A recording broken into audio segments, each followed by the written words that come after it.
kolega Zlatko Hasanbegović. Izvolite, imate riječ. Hvala lijepo.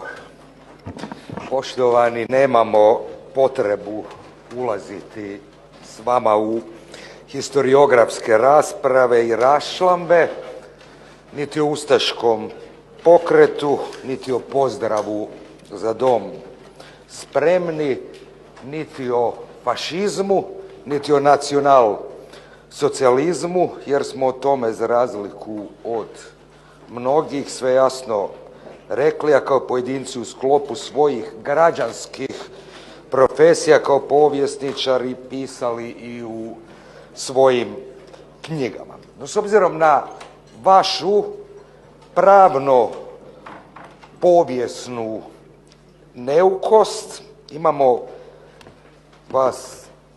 potrebu podsjetiti vas na nekoliko neprijepornih činjenica. I to ne zbog vas i očekivanja da vi možete nešto razumjeti, već isključivo zbog javnosti.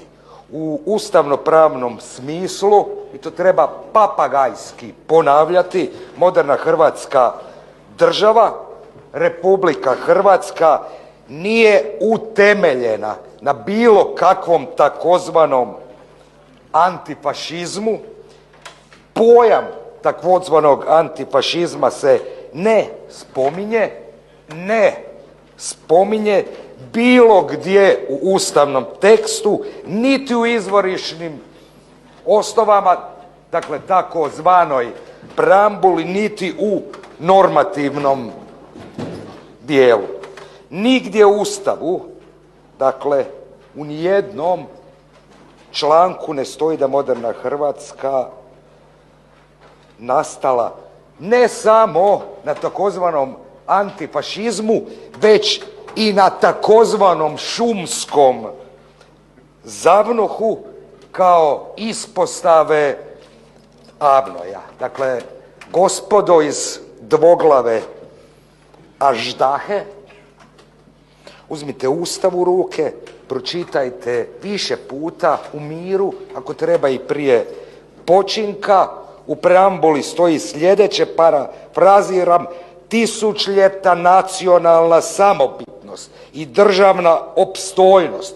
Dakle, ne današnja Republika Hrvatska, već nacionalna samobitnost, državna opstojnost tijekom povijesti potvrđivala se od rano srednjovjekovnih kneževina, među ostalim i odlukama takozvanoga ZAVNOH-a 1943. godine proglašenim nasuprot nezavisnoj državi Hrvatskoj, što nema nikakvo vrijednosno obilježje, već predstavlja konstatiranje notorne povijesne činjenice da su odluke takozvanoga ZAVNOH-a proglašene nasuprot nezavisnoj državi Hrvatskoj, a ne nasuprot Burkini Faso.